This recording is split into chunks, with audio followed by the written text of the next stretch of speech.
यह बहुत पुरानी बात है, ऐसे वक्त की जब न बिजली थी, न रेलगाड़ियां, न फोन, न मशीनें। दूर दराज के देहातों में इंसान हल चलाता, गाय पालता और सूरज की रोशनी में काम करके चांदनी रातों में आराम किया करता। उन्हीं दिनों एक शहर के किनारे एक छोटे से गांव में 3 दोस्त रहते थे, साद, नईम और उमर। ये तीनों बचपन से साथ थे, एक ही मदरसे में पढ़ते, एक ही उस्ताद से सबक लेते और साथ ही खेलते कूदते बड़े हुए थे। इनकी दोस्ती शहर भर में मशहूर थी। लोग कहा करते थे, अगर दोस्ती देखनी हो तो साद, नईम और उमर को देखो। जवानी में कदम रखते ही उन्होंने फैसला किया कि अपना कारोबार करेंगे। तीनों ने थोड़े थोड़े पैसे जमा किए, कुछ सामान खरीदा और बाजार में एक छोटी सी दुकान खोल ली। वो सीधे सादे लोग थे, मेहनती, ईमानदार और अल्लाह पर यकीन रखने वाले। शुरुआत में दुकान नहीं चली, लेकिन वो हार मानने वालों में से नहीं थे। हर रोज सुबह जल्दी उठकर बाजार पहुंचते, अपना माल साफ सुथरा सजाते और ग्राहकों से मोहब्बत से पेश आते। दिन ब दिन उनका काम चल निकला। तीनों खुशहाल हो गए, अल्लाह ने बरकत डाल दी। मगर दुनिया का दस्तूर यही है, जहां बुलंदी है वहां पस्ती भी होती है। 1 साल कैद पड़ा, बारिश नहीं हुई, फसलें बर्बाद हो गईं, लोग गरीब हो गए, बाजार वीरान हो गया, दुकानें सुनसान हो गईं। तीनों का कारोबार भी मुतासिर हुआ। पहले दिन में एक ग्राहक आता था, फिर हफ्ते में एक, और फिर कोई भी नहीं। कर्ज बढ़ने लगा, सामान कम होने लगा। जो कभी ज़कात दिया करते थे, अब खुद सवाल करने वालों में शामिल हो गए। एक रात वो तीनों मस्जिद के हुजरे में बैठे थे। चूल्हा बुझा हुआ था, पेट खाली और आंखें नम थीं। साद बोला, भाइयों, अब यहाँ रहकर कुछ नहीं बनेगा, हमें किसी दूसरे शहर जाकर अपनी किस्मत आजमानी चाहिए। नईम ने सर हिलाया, दुरुस्त कहते हो, दुनिया वसिया है, अल्लाह का रिज्क हर तरफ है।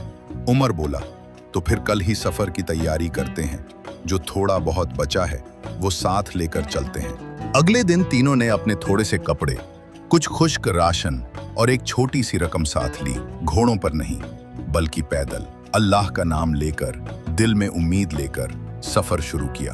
रास्ते में वो कई बस्तियों से गुजरे, कई दरिया पार किए, कई रातें खुले आसमान के नीचे गुजारी।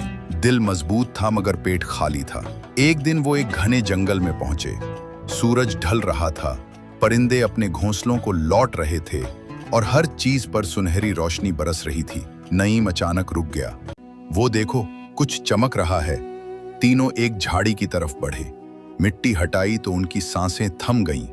या अल्लाह, ये तो खालिस सोने की एक बड़ी ईंट है।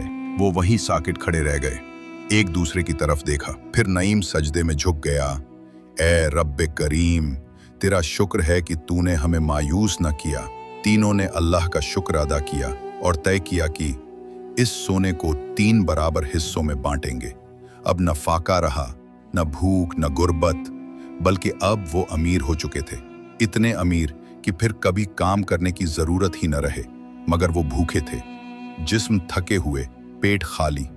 उमर बोला, मैं करीब गांव से खाने का सामान ले आता हूं, तुम दोनों यहीं बैठो, सोने की हिफाजत करो।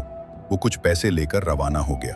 साद और नईम, जिन्होंने अभी कुछ लम्हे पहले ही सजदाए शुक्र किया था, अब धीरे धीरे सरगोशी करने लगे। अगर उमर वापस ना आए तो ये सोना हम दोनों के दरमियान बढ़ जाएगा।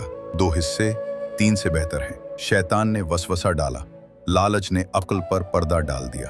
वफादारी, दोस्ती, अल्लाह का शुक्र, सब पीछे रह गए। उन्होंने फैसला किया, उमर को कत्ल कर दिया जाए। इधर उमर, जो बाजार में खाना खरीद रहा था, उसके दिल में भी शैतान ने रास्ता बना लिया।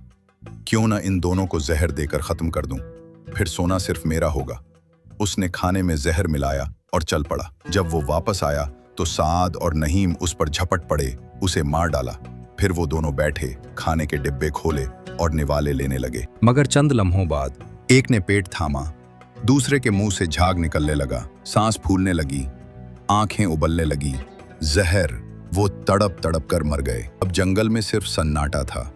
एक सुनहरी ईंट जो 3 इंसानों की जान ले चुकी थी। न कोई लेने वाला, न कोई बांटने वाला, और शायद पेड़ों की छांव में बैठा कोई पुराना फकीर ये कह रहा हो, लालच की राह तबाही की राह है, रिज्क का मालिक सिर्फ अल्लाह है। जो शख्स हराम और धोखे से दौलत हासिल करता है, वो दौलत आखिर में उसके गले का फंदा बन जाती है। दोस्ती, शुक्र और अमानतदारी, इनका वजन सोने से भी ज्यादा होता है।